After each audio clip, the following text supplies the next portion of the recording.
Soy la doctora Yetza Bojorquez, soy epidemióloga y soy investigadora en el Departamento de Estudios de Población, aquí en el COLEF. En México hay un problema muy grave con las enfermedades crónicas que están aumentando, por ejemplo, la diabetes y la hipertensión. Y estas enfermedades tienen mucho que ver con conductas como de alimentación o de actividad física, a su vez con el peso corporal, y tienen que ver también con los contextos sociales en los que se desenvuelven las personas. Por ejemplo, sabemos que hay diferentes costumbres alimentarias en diferentes partes del país, y en el norte del país, como es el caso de Tijuana, es una de las regiones donde, por ejemplo, menos fibra se consume, más consumo de grasas animales hay, que son conductas que tienen que ver con un mayor riesgo de diabetes y de hipertensión. Entonces, lo que queríamos explorar era si el hecho de migrar del centro y sur del país a la frontera norte, en el caso de Tijuana, se relacionaba con un cambio en las prácticas de alimentación y por lo tanto pues con un mayor riesgo de las enfermedades crónicas. En estudios que se han hecho, por ejemplo, de migrantes mexicanos a Estados Unidos, sí se ha visto eso. O sea que los migrantes al llegar a Estados Unidos adoptan el tipo de alimentación estadounidense, que es muy rica en grasas, muy rica en sal y muy baja en nutrientes, y eso pues los pone en riesgo de estas enfermedades, y nosotros queremos ver ahora si algo parecido se da en la migración interna, en la migración al interior de nuestro mismo país. Bueno, tenemos como dos grandes tipos de conductas. Unas son las que se relacionan con la obesidad, ¿no? Entonces son el consumo de alimentos pues muy ricos en calorías, que dan mucha energía, pero que no tienen muchos nutrientes, que tienen mucha sal, que tienen mucha grasa. Ese es un tipo de conductas de riesgo, pero también tenemos la otra cara de la moneda, que es el tipo de conductas parecidas a las que se observan en la anorexia y en la bulimia, por ejemplo, o en el comer compulsivo, que son conductas que tienen más que ver con una situación de salud mental. No es tanto un problema relacionado con el peso o con la nutrición, sino que parten de una serie de problemas de salud mental. Entonces, en muchos casos esas dos cosas se combinan de alguna manera y, por ejemplo, personas que tienen algunos problemas de malestar emocional, de alguna manera canalizan eso a través del comer. Entonces, también queremos explorar esta relación. Personas que, por ejemplo, empiezan a obsesionarse con tener una figura delgada, como es el caso de la anorexia o la bulimia, y empiezan a tener conductas que son muy riesgosas, como sería el hacer dietas, como sería el utilizar pastillas o medicamentos para adelgazar. Queremos levantar un total de 2.500 cuestionarios, ahorita vamos como por los 400 cuestionarios levantados ya, y estamos yendo a las casas y preguntando, bueno, aplicando un cuestionario y además tomando medidas de peso y estatura de las mujeres.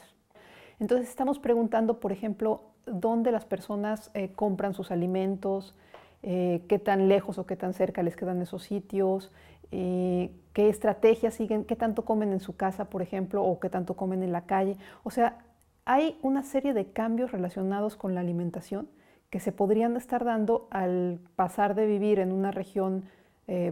por ejemplo, rural del sur del país, a vivir en una ciudad como es Tijuana, donde el panorama alimenticio, el medio ambiente alimenticio es muy diferente. Y de hecho estamos explorando también las diferencias que hay, no solo relacionadas con la migración, sino con otras condiciones sociales, por ejemplo, con el ingreso de la familia. Entonces hay estudios que parecen mostrar que cuando las familias tienen menor ingreso, tienden a consumir alimentos menos saludables y, por ejemplo, dejan como de lado el adquirir frutas o verduras que son pues relativamente más caras, digamos, en ciertos sentidos. Entonces también estamos explorando ese tipo de cosas para ver cuál es la relación entre estos factores y el tipo de alimentación que llevan las personas y, por lo tanto, su riesgo de tener enfermedades crónicas. Un aspecto muy importante del proyecto es este análisis que vamos a hacer de cuáles son los factores que facilitan o dificultan que las mujeres tengan conductas saludables, ¿no? Entonces, a partir de eso creo que se pueden orientar mejor este tipo de políticas. Por ejemplo, estamos preguntando en actividad física acerca de las principales razones por las que no hacen actividad física y acerca de los lugares para hacer actividad física que tienen disponibles cerca de su casa, y si los usan y por qué los usan y por qué no los usan. Y entonces al encontrar las razones por las que se usan o no se usan este tipo de lugares, podemos hacer recomendaciones de cómo mejorar el acceso de las mujeres a sitios donde hacer actividad física, ¿no? Y lo mismo pasa con la alimentación, o sea, al averiguar acerca de las razones que se asocian con que la alimentación sea poco saludable, pues podemos hacer recomendaciones sobre cómo mejorar esas circunstancias. Este es el primer proyecto de este tipo que se está llevando a cabo en Tijuana con una muestra de toda la ciudad y es un proyecto también muy novedoso porque se dirige a mujeres adultas. Los proyectos de este tipo muchas veces se dirigen a mujeres adolescentes o en escuelas o cuestiones así, pero sabemos que las mujeres adultas son uno de los grupos que tienen más riesgo de desarrollar diabetes, hipertensión, obesidad y en muchos casos debido al tipo de actividad cotidiana que tienen, o sea, están metidas en obligaciones de familia, de hijos, de trabajo, que les impiden llevar una serie de prácticas saludables y de autocuidado, pero también de la percepción que tienen las mujeres, en este caso, sobre sí mismas y sobre su mismo cuerpo. Entonces estamos haciendo algunas preguntas que tienen que ver con cómo se perciben a sí mismas en su figura, qué tanto desean adelgazar y algunas otras cuestiones relacionadas con salud.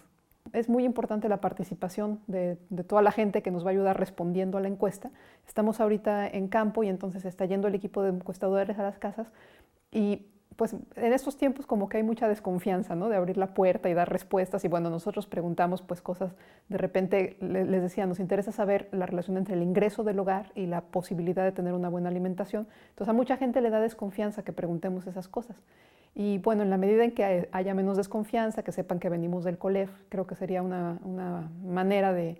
pues de invitar a la gente a participar, ¿no? Que sepan que esto es simplemente con fines de obtener información sobre salud